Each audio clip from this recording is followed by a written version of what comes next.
ನನ್ನ ಹೆಸರು ಸಂಗೀತ. ನನಗೆ ಮದುವೆಯಾಗಿ 3 ವರ್ಷ ಆಗಿದೆ. ಆದರೆ ತಿಂಗಳಿಗೆ 3 ಸತಿ ಕೂಡ ಸಂತೋಷವಿಲ್ಲ. ಯಾಕಂದ್ರೆ ನನ್ನ ಗಂಡನಿಗೆ ಅದರಲ್ಲಿ ಆಸಕ್ತಿ ಇಲ್ಲ. ಅವರಿಗೆ ಆಸಕ್ತಿ ಬರುವುದು ತಿಂಗಳಿಗೆ ಒಮ್ಮೆ ಮಾತ್ರ, ಅದು 5 ನಿಮಿಷ. 5 ನಿಮಿಷಕ್ಕೆ ಎಷ್ಟು ಖುಷಿ ಪಡಬಹುದು? ನೀವೇ ಯೋಚಿಸಿ. ಇದು ನನ್ನ ಜೀವನ. ಆದರೆ ಏನು ಮಾಡೋಕಾಗುತ್ತೆ? ಇದು ಹಣೆಬರಹವೂ ಕೂಡ.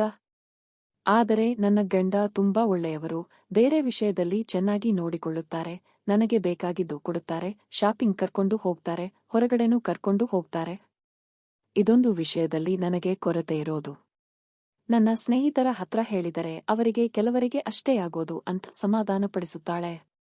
ನಾನು ಏನು ಮಾಡಕ್ಕೆ ಆಗುತ್ತೆ ಬಿಡು ಅಂತ ಸುಮ್ಮನಾದರೆ ವಯಸ್ಸು ಕೇಳಬೇಕಲ್ಲ, ಅದು ಸುಮ್ನಿರಲ್ಲ, ಕಿತಾಪತಿ ಮಾಡ್ತಾ ಇರುತ್ತೆ. ಅದಕ್ಕೆ ನಾನು ನನ್ನ ಕೈಯನ್ನೇ ಹಾಕಿಕೊಂಡು ನನ್ನನ್ನು ನಾನು ಖುಷಿಪಡಿಸಿಕೊಳ್ಳುತ್ತಿದ್ದೆ. ಹಾಗೆ ನೋಡಿದ್ರೆ ನಾನು ನೋಡೋಕೆ ಸುಂದರಿ. ಕಾಲೇಜ್ನಲ್ಲಿ ಎಲ್ಲಾ ಹುಡುಗರು ನನ್ನ ಹಿಂದೆ ಇದ್ದರು. ನಾನೇ ನನ್ನ ಮದುವೆಯಾಗೋ ಹುಡುಗನಿಗೋಸ್ಕರ ಕಾಪಾಡಿಕೊಂಡು ಬಂದೆ. ಆದರೆ ಇವಾಗ ಅನ್ಸುತ್ತೆ ಅದರಿಂದ ಏನು ಪ್ರಯೋಜನ? ಯೌವನ ಇದ್ದಾಗ ಕಾಲೇಜ್ನಲ್ಲಿ ನಾನೇನು ಎಂಜಾಯ್ ಮಾಡಲಿಲ್ಲ. ಬರೀ ಓದ್ತಾ ಇದ್ದೆ. ಓದಿ ಒಳ್ಳೆ ಮಾರ್ಕ್ಸ್ ಬಂತು. ಆದರೆ ಈಗ ಕೆಲಸಕ್ಕೆ ಹೋಗೋ ಪರಿಸ್ಥಿತಿ ಅಲ್ಲ, ಒಳ್ಳೆ ಸಂಸಾರವೂ ಇಲ್ಲ. ಆ ಕಡೆ ಯೌವನದಲ್ಲಿ ಎಂಜಾಯ್ ಮಾಡಿಲ್ಲ. ಈ ಜೀವನಕ್ಕೆ ನಾನು ಒಪ್ಪಿಕೊಂಡೆ. ನನ್ನ ಗಂಡ ಅವರು ಕೆಲಸದ ನಿಮಿತ್ತ ಅವಾಗವಾಗ ಊರಿಗೆ ಹೋಗ್ತಾರೆ. ಅವರು 1 ವಾರ ಚೆನ್ನೈಗೆ ಹೋಗ್ತೀನಿ ಎಂದು ಹೇಳಿ, ನೀನು ಒಬ್ಬಳೇ ಇರಬೇಡ, ನೀನು ಅಣ್ಣನ ಮನೆಗೆ ಕಳಿಸಿ ಬಿಡ್ತೀನಿ. ಆಯ್ತುರಿ, ಅಲ್ಲೇ ಬಿಡಿ, ನಂಗೂ ಒಬ್ಬಳೇ ಇಲ್ಲಿ ಇರೋಕೆ ಬೇಜಾರಾಗುತ್ತೆ. ನಾನು ನಮ್ಮ ಅಣ್ಣನ ಮುದ್ದಿನ ತಂಗಿ. ಅವನಿಗೆ ಮದುವೆಯಾಗಿಲ್ಲ. ಅವನು ಮದುವೆ ಮಾಡಿಕೊಳ್ಳಲ್ಲ ಅಂತ ತೀರ್ಮಾನ ಮಾಡಿದ್ದಾನೆ. ಅಪ್ಪ ಅಮ್ಮ ಊರಿನಲ್ಲಿ ಇದ್ದಾರೆ. ಅವನು ನನ್ನ ಮನೆಯಿಂದ ಒಂದು ಅರ್ಧ ಗಂಟೆ ದೂರದಲ್ಲಿ ಇದ್ದಾನೆ. ಬಾಡಿಗೆ ಮನೆ ಮಾಡಿಕೊಂಡಿದ್ದಾನೆ. ದೊಡ್ಡದಾಗಿದೆ ಮನೆ. ನನ್ನ ಅಣ್ಣನ ಹೆಸರು ಕಿರಣ್. ಚಿಕ್ಕ ವಯಸ್ಸಿನಿಂದ ಇಬ್ಬರು ಚೆನ್ನಾಗಿ ಬೆಳೆದಿದ್ದೇವೆ. ಒಟ್ಟಿಗೆ ಆಡಿಕೊಂಡು ನಮ್ಮಿಬ್ಬರ ಜೀವನದಲ್ಲಿ ಏನೇನು ನಡೆದು ಇಬ್ಬರೂ ಹಂಚಿಕೊಳ್ಳುತ್ತೇವೆ. ಆದರೆ ಈ ವಿಷಯವನ್ನು ನಾನು ಅವನಿಗೆ ಹೇಳೋಕೆ ಆಗಿಲ್ಲ. ಇವೆಲ್ಲ ಅವನ ಹತ್ರ ಹೇಳೋಕಾಗುತ್ತಾ ಅಂತ ನಾನು ಸುಮ್ಮನಾದೆ. ನಮ್ಮ ಯಜಮಾನರು ಊರಿಗೆ ಹೊರಡೋ ಮುನ್ನ ನನ್ನನ್ನು ಅಣ್ಣನ ಮನೆಗೆ ಡ್ರಾಪ್ ಮಾಡಿ, ಅಣ್ಣನಿಗೆ ನಾನು ಬರೋದು 1 ತಿಂಗಳಾಗುತ್ತೆ, ಅವಳು ಅಲ್ಲಿಯವರೆಗೂ ಇಲ್ಲೇ ಇರಲಿ ಅಂತ ಹೇಳಿದರು. ಆಯ್ತು ಬಾವ, ಇಷ್ಟ ಬಂದಂತೆ ಅವಳು ಇರ್ಲಿ, ಇಲ್ಲಿ ನನಗೇನು ತೊಂದರೆ ಇಲ್ಲ. ಹೇಗಿದ್ದರೂ ನಾನು ಬೆಳಗ್ಗೆ ಆಫೀಸ್ ಹೋಗಿ ರಾತ್ರಿ ಬರೋದು. ಆಯ್ತು ಸುನಿಲ್, ನಾನು ಬರ್ತೀನಿ. ಆಯ್ತು ಬಾವ, ನೀವು ಒಳ್ಳೇದಾಗಲಿ, ಹೋಗಿ ಬನ್ನಿ ಬೇಗ. ನನ್ನ ಗಂಡ ಹೊರಟರು. ನಾನು ಅವರನ್ನು ತುಂಬಾ ಮಿಸ್ ಮಾಡ್ತೀನಿ. ಅಣ್ಣ ನನ್ನನ್ನು ನೋಡಿ, ಯಾಕೆ ಬಾವನ ಮಿಸ್ ಮಾಡುತ್ತೀಯಾ ಎಂದು ಕಿಚಾಯಿಸಿದ. ಹೌದಪ್ಪ, ಹೌದು, ತುಂಬಾ ಮಿಸ್ ಮಾಡುತ್ತೇನೆ.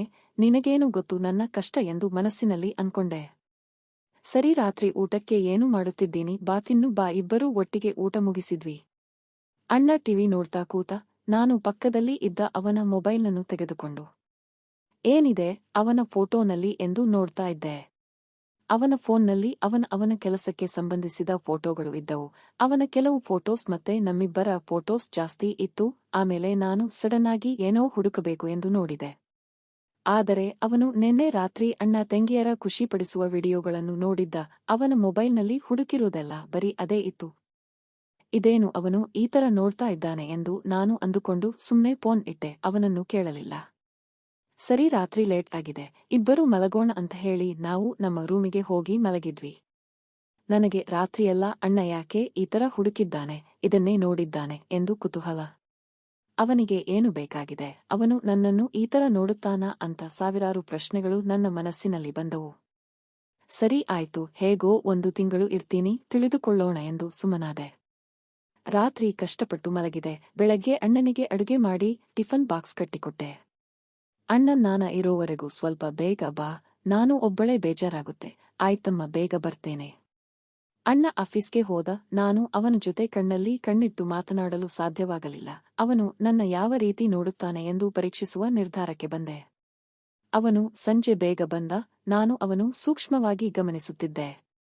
ಅವನು ನನ್ನನ್ನು ಮೇಲಿಂದ ಕೆಳಗೆ ನೋಡುತ್ತಾನೆ. ನಾನು ನಡೆಯುತ್ತಿದ್ದರೆ ನನ್ನನ್ನು ತೀಕ್ಷ್ಣವಾಗಿ ಗಮನಿಸುತ್ತಾನೆ.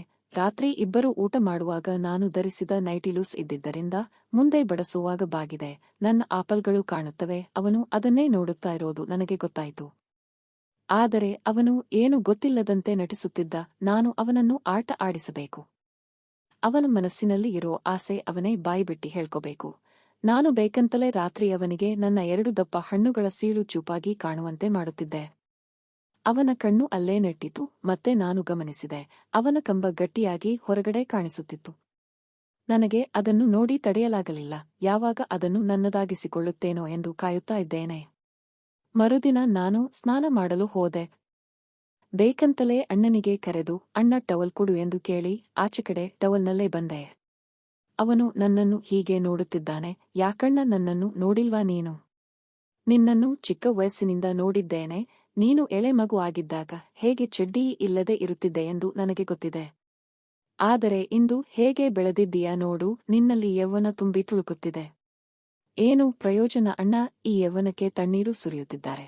ಅದನ್ನು ಬಿಸಿ ಮಾಡಲು ಯಾರೂ ಇಲ್ಲ. ಯಾಕೆ ಭಾವ ಇದ್ದಾರಲ್ಲ, ನಿಮ್ಮ ಭಾವನೆಗೆ ಅದು ಸಾಧ್ಯವಿಲ್ಲ.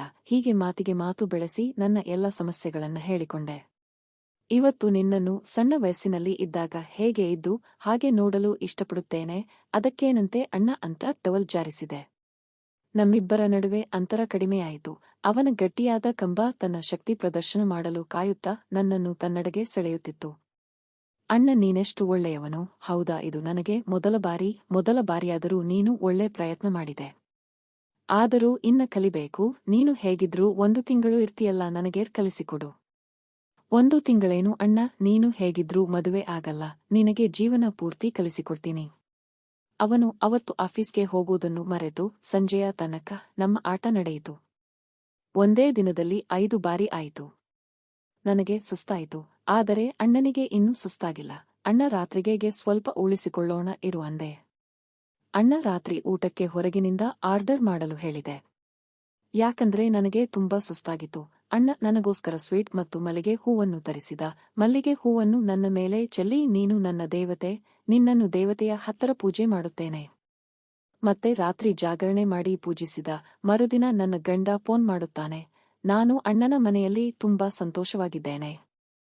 ನೀವು ಏನು ಯೋಚನೆ ಮಾಡಬೇಡಿ ಎಂದು ಹೇಳಿದ. ನಿನಗೆ ಅಣ್ಣನ ಮನೆಗೆ ಹೋಗ್ತಿದ್ದಂಗೆ ಹೊಸ ಉತ್ಸಾಹ ಬರುತ್ತಲ್ಲ ಎಂದು ರೇಗಿಸಿದರು. ನಿಮಗೇನು ಗೊತ್ತು ನನ್ನ ಉತ್ಸಾಹ ಎಂದು ಮನಸ್ಸಿನಲ್ಲಿ ನಕ್ಕಿದೆ. ಪಕ್ಕದಲ್ಲೇ ಇದ್ದು ಅಣ್ಣ ಇದನ್ನು ಕೇಳಿಸಿಕೊಂಡು, ಪಾಪಭಾವ, ಇಂಥ ಸಂತೋಷವನ್ನು ಜೀವನದಲ್ಲಿ ಮಿಸ್ ಮಾಡ್ತಾರಲ್ಲ, ಅವರು ಹೇಗೆ ಇರೋಕೆ ಸಾಧ್ಯ? ಇರಲಿ ಬಿಡು, ಇವಾಗ ನಿನ್ನ ಜೊತೆ ನಾನಿದ್ದೇನೆ. ನಿನ್ನ ಕಷ್ಟ ಸುಖದಲ್ಲಿ ನಾನು ನಿನ್ನ ಜೊತೆ ನಿಲ್ಲುತ್ತೇನೆ. ಅಣ್ಣ ನೀನು ಇರೋದಕ್ಕೆ ನಾನು ಧೈರ್ಯವಾಗಿ ಜೀವನದಲ್ಲಿ ಇರೋದು. ನನಗೆ ಇಂದು ಇನ್ನಷ್ಟು ಬಲ ಬಂದಿದೆ. ನಾನು ಯಾವುದಕ್ಕೂ ಕೊರತೆ ಚಿಂತೆ ಮಾಡಬೇಕಾಗಿಲ್ಲ. ಅಣ್ಣ ತನ್ನ ಮುದ್ದು ತಂಗಿಯನ್ನು ಮುದ್ದಿಸಿದ. ಅದೇನೋ ಆಶ್ಚರ್ಯ, ನನ್ನ ಗಂಡ 15 ದಿನಕ್ಕೆ ವಾಪಸ್ ಬಂದರು. ನನ್ನ ಗಂಡನ ಮನೆಗೆ ಹೋಗುವ ಮನಸ್ಸಿಲ್ಲ. ಆದರೆ ಹೋಗಲೇಬೇಕು. ಅಣ್ಣನಿಗೂ ನನ್ನನ್ನು ಕಳಿಸಿಕೊಳ್ಳೋಕೆ ಇಷ್ಟ ಇಲ್ಲ. ತಿಂಗಳಿಗೆ 1 ಬಾರಿಯಾದರೂ ತಂಗಿಯನ್ನು ಕಳಿಸಿಕೊಡಿ ಎಂದು ಹೇಳಿದ. ಆಯ್ತಪ್ಪ, ನಿನ್ನ ತಂಗಿಯನ್ನು ಕಳಿಸಿಕೊಡುತ್ತೇನೆ. ಅವರು ಮನೆಗೆ ಕರ್ಕೊಂಡು ಬರುವಾಗ, ಏನು ನಿನ್ನ ಅಣ್ಣ ಪ್ರೀತಿಗೆ ಜಾಸ್ತಿಯಾಗಿದೆ ತಂಗಿ ಮೇಲೆ ಎಂದು ರೇಗಿಸಿದರು. ಹೌದು, ನಿಮಗೆ ಇಲ್ಲದ ಪ್ರೀತಿ ಅಣ್ಣನಿಗಾದರೂ ತಂಗಿಯ ಮೇಲೆ ಇದೆ ಎಂದು ನಾನು ಕೋಪದಿಂದ ಹೇಳಿದೆ.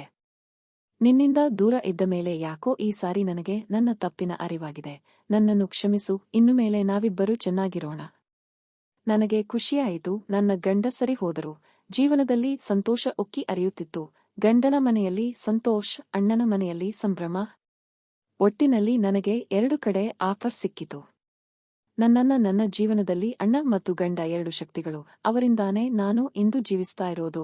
ಈ ಕತೆ ನಿಮಗೆ ಇಷ್ಟವಾದರೆ ದಯವಿಟ್ಟು ಲೈಕ್ ಮಾಡಿ, ಚಾನೆಲ್ಗೆ ಸಬ್ಸ್ಕ್ರೈಬ್ ಮಾಡಿ. ಧನ್ಯವಾದಗಳು.